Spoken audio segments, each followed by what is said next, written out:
출애굽기 19장 1절에서 13절입니다. 이스라엘 자손이 애굽 땅을 떠난 지 3개월이 되던 날 그들이 시내 광야에 이르니라.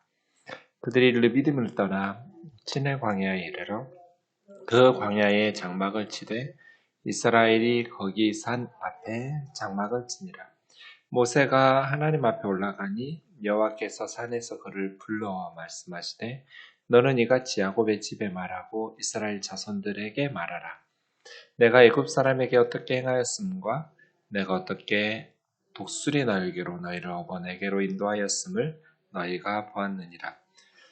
세계가 다 내게 속하였나니 너희가 내 말을 잘 듣고 내 언약을 지키면 너희는 모든 민족 중에서 내 소유가 되겠고 너희가 내게 대하여 제사장 나라가 되며 거룩한 백성이 되리라. 너는 이 말을 이스라엘 자손에게 전할지니라.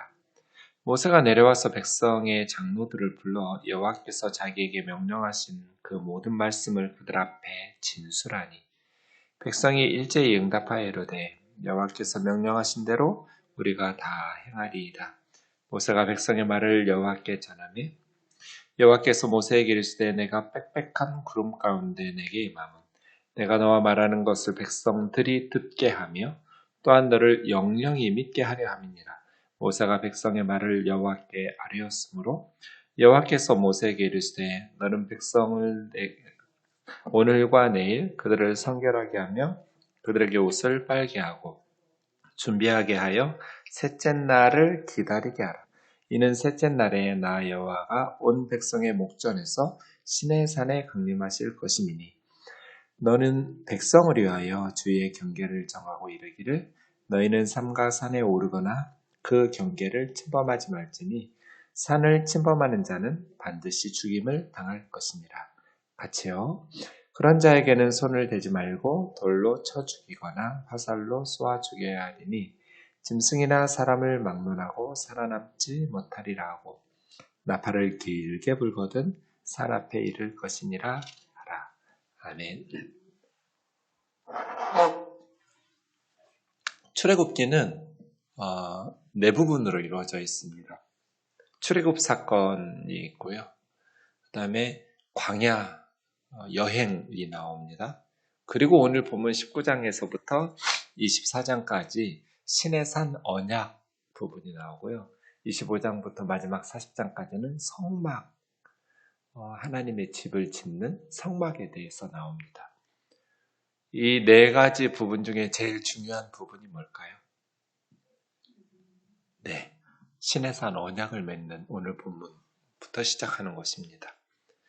여러분, 어떤 사람이 감옥에 이렇게 재소자들을 불쌍히 여겨서 그들을 돕는 선한 일을 했다고 해보세요. 감옥에 있는 재소자들을 이렇게 돕다 보니까 그곳에 있는 한 죄를 짓고 감옥에 있는 여인, 그런데 그 여인이 너무 이렇게 불쌍히 여기고 불쌍히 여길 뿐 아니라 너무 사랑스러운 거예요. 그래서 그 여인이 지불해야 될 돈을 이 남자가 다 값을 지불하고 그 여인을 감옥에서 끄집어내서 그 여인과 결혼을 했다고 해보세요.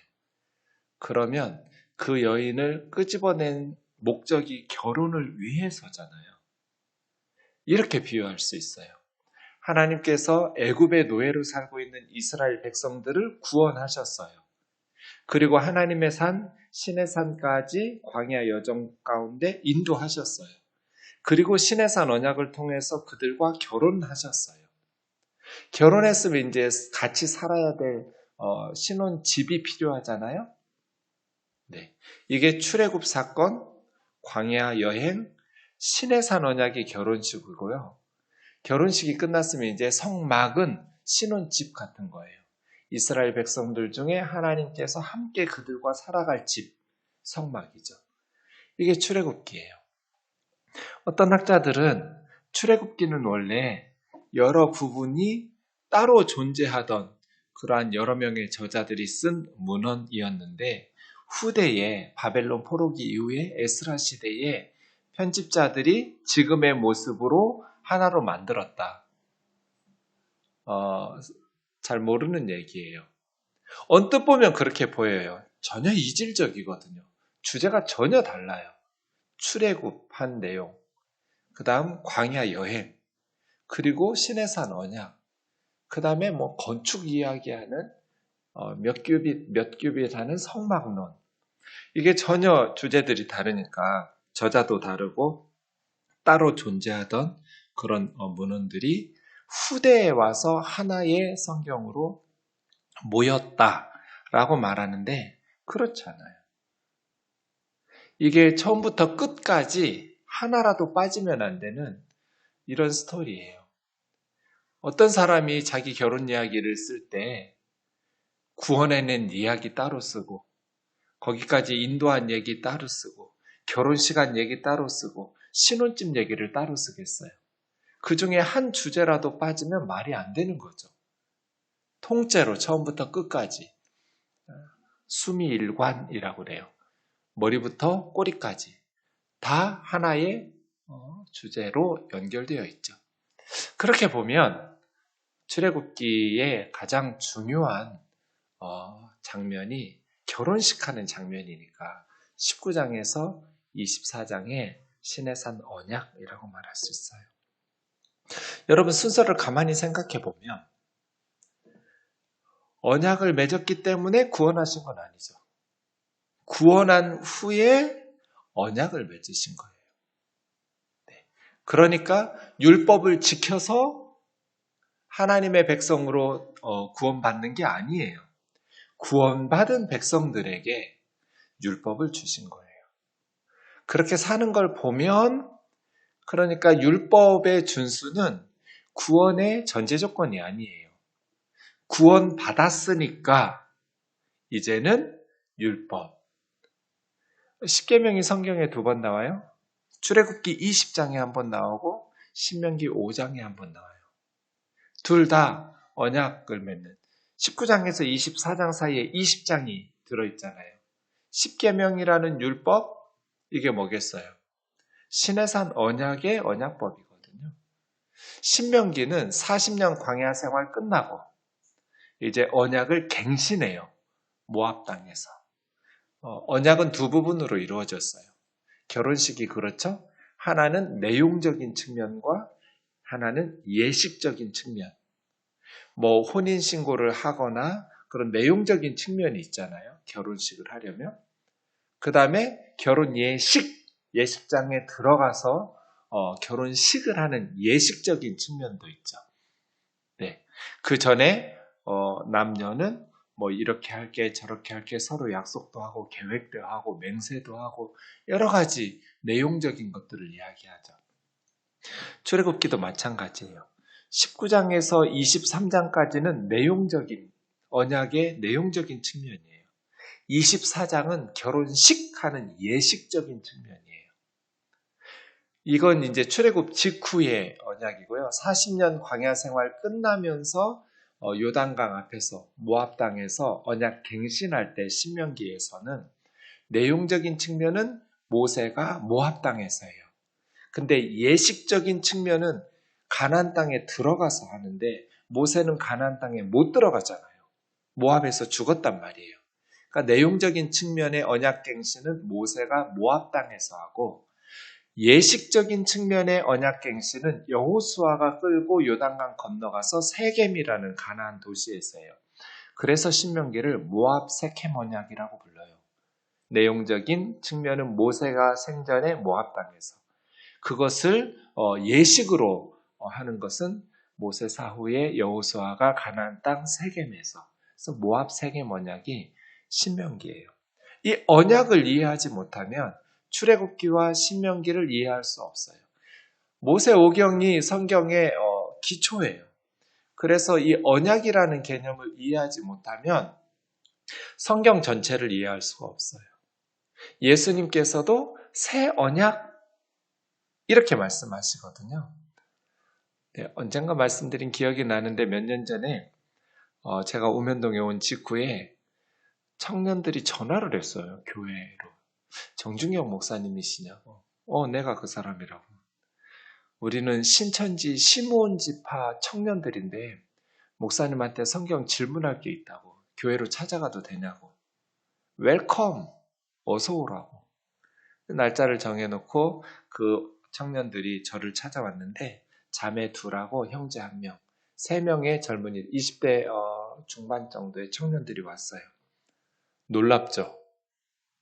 신천지에 있는 청년들이 목사하고 성경하고 대결하러 찾아온 거예요. 너무 재밌었어요. 3시간 동안 더 했을 텐데 제가 저녁 성경 공부 시간이 돼가지고 3시간밖에 못했어요. 왜 재밌었냐면 애들이 성경을 너무 잘 알아서. 말이 통하는 거예요. 그래서 제가 진짜 와, 우리 우면동교회 청년들 얘들 같았으면 좋겠다. 성경을 줄줄줄줄 외우고 다녀요. 얼마나 열심히 성경 공부를 했는지. 그 아이들 중에 한 자매가 신천지에서 나왔는데요. 저를 전도하러 왔다가 저를 이렇게 골탕 먹이러 왔다가 신천지 신앙이 흔들려 버린 거예요. 3시간 얘기하고 나서. 그래서 거기서 나왔는데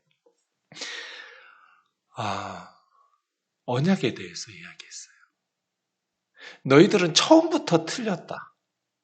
처음부터 성경을 틀려가지고 잘못된 내용으로 세뇌를 되니까 자연스럽게 너희도 모르게 이만희를 재림 예수, 보혜사 성령, 이긴 자로 믿게 된 거다. 처음부터 너희는 처음부터 서서히 작업에 신천지의 거짓 메시지에 세뇌당했기 때문에 마지막에는 거기는 꼭 이만희가 있지 않아도 된다. 내가 그 자리에 앉아 있어도 너희는 나를 재림 예수로 믿었을 거다. 너희들이 처음부터 잘못된 것이 언약이라는 거다. 이만희는 정말 무식한 사람이에요. 신학을 공부한 적도 없고 세상 공부도 한 적도 없는 사람이니까 얼마나 무식하겠어요. 자기도 교주 밑에서 다 박태선의 쫄개들이거든요. 천부교. 교주 밑에서 그냥 종로로 타다가 싸이라는 가수의 장인인 유재열, 어린 종의 밑에서 자기 전 재산 다 털리고 나중에 이만희랑 그런 사람들이 유재열을 검찰에 고발해요. 자기들 사기쳐가지고 재산들 다 착취해갔다고 저 교주가. 이런 식으로 하면서 다 갖다 바치던 유재열의 전 재산 갖다 바치고 신도로서 똘마니 노릇했던 사람이 이제 자기가 유재열 쫓아내고 흩어지면서 교주가 된 거예요. 그러니 얼마나 무식하겠어요. 한글밖에 몰라요. 외국어라고는 또 성경의 원어인 히브리어 헬라어를 몰라요. 근데 자기의 무식함이 탄로내면 안 되잖아요. 그래서 신천지 아이들에게 한글 성경만 있게 해요. 그것도 개역 한글 성경만. 그러니까 무식해요. 언약 들으면 말로 한 약속이잖아요. 그러니까 약속으로 본 거예요, 이만희는. 그럼 구약은 뭐겠어요? 옛날 약속. 약속은 성취가 돼야 하잖아요. 구약의 약속은 누구에게서 성취되겠어요? 예수님에게서. 여기까지는 문제가 없어요. 신약은 새로운 약속으로 본 거예요. 새로운 약속. 그러면 신약도 성취가 있어야 될 거잖아요. 약속이니까. 그 성취가 누구겠어요? 이만인 거예요. 이게 말이 돼요? 틀렸다, 니들이. 언약은 프라미스가 아니다. 구체적으로 결혼식 한 것과 같은 하나님과 이스라엘 사람들이 계약을 맺은 거다. 혼인신고한 것처럼 법적이고 공식적인 관계를 형성한 구체적인 결혼식을 한 거지 약속한 게 아니다. 그래서 프라미스라고 하지 않는다. 약속이 아니라 커버넌트. 계약, 조약을 맺은 거다. 무슨 약속이 있으니까 성취되는, 거기 처음부터 잘못됐다고. 첫 단추를 잘못 끼면 마지막 단추는 잘못 낄 수밖에 없잖아요. 그래서 다시 풀고 처음부터 잘 끼워야 된다. 왜 그랬냐면 니네 교주는 무식하니까, 성경을 모르니까, 신학을 해본 적도 없고 그 청년들이 입에 거품을 물고 반항을 하죠. 딴 걸로는 얘기가 안 돼요. 성경 하나하나 같이 찾아가면서 제가 설명을 했죠. 너무 재밌게. 아이들이 3시간 동안 성경 공부하고 간 거예요. 거기서 배운 대로. 논리가 안 통하는 거죠. 제 앞에 와가지고. 근데 너무나 설득력 있게 제가 말하니까.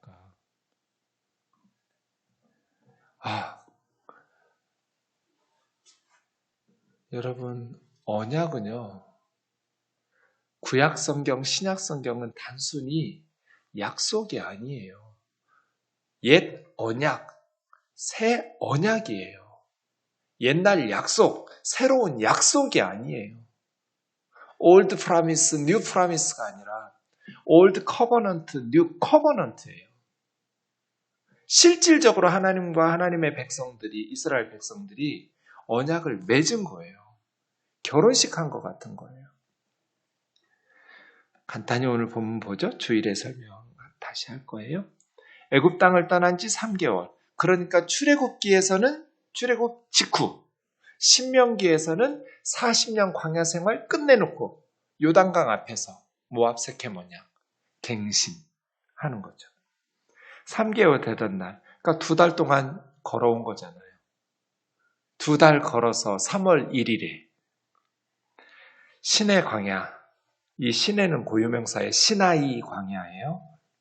강물, 물하고 아무 상관없는 시나이 반도에 있는 시내 광야에 이르렀어요. 르비딤 떠나서 시내 광야에 이르러 장막 치고 그 산 앞에서 장막을 쳤어요. 시내산 앞이겠죠. 시내 광야에 있는 산이니까 시내산이에요. 그래서 시내산 언약이라고 부르는 거예요. 결혼식을 하려면 신랑과 신부 사이를 왔다 갔다 하면서 중매 역할을 해주는 사람이 필요할 때 있잖아요. 연애 결혼이 아니니까요. 그게 3절에 나오는 모세예요. 모세는 하나님과 이스라엘 백성 사이를 왔다 갔다 하면서 중매 역할을 해요. 근데 이스라엘 백성들이 그 중매 역할을 하는 모세를 신뢰할 수 있어야 되잖아요. 그래서 모세를 믿을 수 있도록 9절 보세요. 내가 빽빽한 구름 가운데 너에게 임해서 너와 내가 말하는 소리를 백성이 듣게 하겠다. 그래야 너를 영원히 믿게 하려 함이라. 백성들이 모세가 가감없이 하나님의 말씀을 전하는 신뢰할 수 있는 중매쟁이라는 것을 믿을 수 있어야 하잖아요. 그래서 9절처럼 말하는 거예요. 그 모세예요. 모세가 하나님과 이스라엘 백성 사이를 왔다 갔다 하면서 내용을 양쪽의 의견을 전달하고 있어요. 자, 하나님께서 먼저 4절 제시하고 계셔요. 내가 애굽 사람에게 어떻게 행하였음과 보았죠? 또 독수리 날개로 너희를 업어가지고 여기까지 인도했다고 말씀하세요. 네, 마치 독수리가 날개로 업어가지고 온 것처럼 광야에서 하나님의 백성들을 인도하셨죠. 시내산까지. 언약 조건이 5절에 나오네요. 세계가 다 내게 속하였나니 너희가 내 말을 잘 듣고 내 언약을 지키면 이렇게 말하니까 좀 율법 지키면 이렇게 말하는 것 같지만 사실은 언약을 체결한다면, 그러니까 신랑이 신부에게 프로포즈하고 있는 거예요. 나랑 결혼해주면, 언약 맺으면 그런 뜻이에요. 나랑 결혼하면 3가지. 너희는 모든 민족 중에서 나의 소유라고 번역한 이 세굴라라는 말이 보물이라는 뜻이에요. 눈에 넣어도 아프지 않은 보석. 다른 성격들 보시면 다들 트레저라고, 영어, 일본어, 중국어, 독일어, 프랑스어 다 보물이라고 번역했어요. 가장 값진 존재. 2번째는 제사장 나라. 제사장은 하나님과 사람들 사이에 다리 역할을 해주는 사람이죠.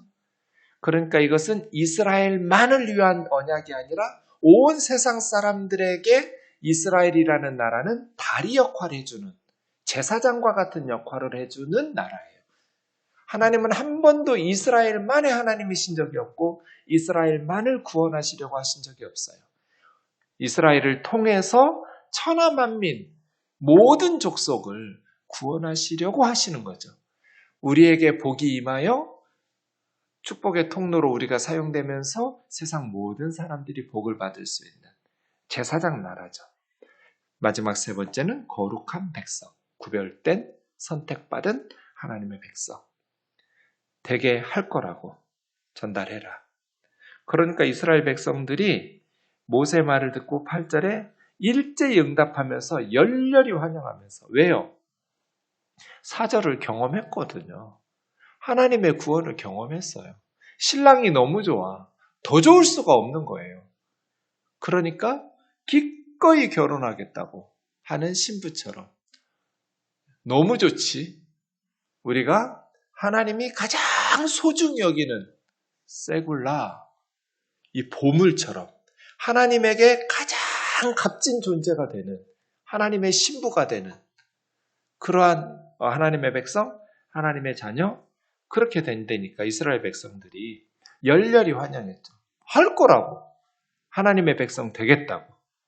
그래서 모세가 하나님 앞에 올라가서 전달했어요. 그게 8절이죠. 그 다음 10절, 모세에게 오늘 내일 성결하게 하여 옷을 빨게 하고 셋째 날을 준비해라. 이제 결혼식해야 되니까 3일 동안 준비하면서 옷도 빨고 몸도 씻고 여인을 가까이 하지 말고 결혼식을 준비하라고, 언약식을 준비하는 거죠. 내가 신의 산에 강림할 거라고 신랑 입장하는 거죠. 12절, 경계를 정해서 하나님에 대한 호기심으로 보겠다고 산꼭대기로 침범해서 올라오지 말도록 엄히 경계하라고 그래요. 그런 자는 반드시 죽임을 당할 거라고. 나팔 길게 불면 모든 백성들 산 앞으로 모이고 너만 위로 올라오고, 이런 식으로 언약식을 맺을 거예요. 그러니까 이것은 하나님의 거룩함, 거룩하신 하나님과 위험한 동행이에요. 여러분, 출애굽기 끝나면 이제 광야 생활이 본격적으로 시작하는 민수기 시작되잖아요. 레위기 다음에 민수기 시작되잖아요. 지금까지 출애굽기 18장까지 15장부터 광야 여행 동안에 이스라엘 백성들이 계속 불평하고 원망하고 그랬는데도 하나님은 한 번도 그들을 책망한 적이 없어요. 한 사람도 혼내거나 죽이시거나 재앙을 받은 적이 없어요. 결혼식 전까지는. 근데 이제 언약을 맺은 후에 그들은 광야에서 하나님의 징계를 받기 시작해요. 그래서 언약이라는 것은 거룩하신 하나님과의 위험한 동행이에요. 이제는 바람 피면 안 되는 거예요. 그래서 금송아지 사건이 출애굽기 32장에 나오죠. 금송아지 우상 숭배 10계명 범한 거예요. 그럼 하나님의 징계를 받아야 되는 거예요. 언약 맺기 전에는 남의 자식이니까 내 부인이 아니에요. 그냥 남의 여자예요. 바람을 피든지 뭐 하든지 마음속으로 아우 저러면 안 되는데, 그럼에도 불구하고 그냥 내버려 둬요. 그런데 나랑 결혼식한 여자가 딴 남자하고 놀아나는 꼴은 못 보죠? 이게 언약이에요. 그래서 언약을 맺는다는 것은 하나님에게 가장 소중한 보물이 되는, 하나님께서 가장 귀하게 여기시는 특별한, 이게 거룩한 백성이란 뜻이에요. 특별한 존재가 된다라는 엄청난 약속과 축복임과 동시에 거룩하신 하나님과 함께 살아가는 거룩하신 하나님과의 위험한 동행이에요. 그래서 12절 13절처럼 하나님의 말씀에 사실 안전해요. 물고기가 물속에 있으면 안전하잖아요. 그건 속박이 아니잖아요. 그럼 옛날처럼 살아요? 아무 여자나 만나고 다니고 아무 남자나 만나고 다니고 우상숭배하고 살인하고 도둑질하고 간음하고 부모 무시하고 불효하고 계속 그렇게 살아야 되냐고요. 하나님은 그렇지 않는 거죠. 내 백성답게 살기를, 그렇게 사니까 구원한 건 아니에요. 구원하고 얼마든지 거부할 수 있어요. 싫다고, 난 내 맘대로 살 거라고. 그런데 하나님께서 우리에게 제안하실 때, 나 하나님 특별한 하나님의 소유가 될 거라고. 난 특별히 하나님의 사랑을 받는 존재가 될 거라고. 하나님이 자기 생명을 십자가에 내놓으시잖아요. 언약 때문이에요. 언약의 피예요. 기도하겠습니다. 사랑하는 하나님 아버지, 신의 산 언약 복문이 시작됐습니다. 어떻게 하나님께서 한 줌의 흙으로 지음받은 사람들과 이런 일을 행하시는지 이해할 수가 없습니다. 오, 자비로우신 주님, 우리는 다만 하나님이 우리를 소중히 여기시며 사랑하심에 놀라고 놀랄 뿐입니다. 오늘 하루도 하나님의 백성답게 세상에서 살지만 천국을 바라보면서 값진 인생 살아가게 하옵소서. 예수님의 이름으로 기도하옵나이다. 아멘.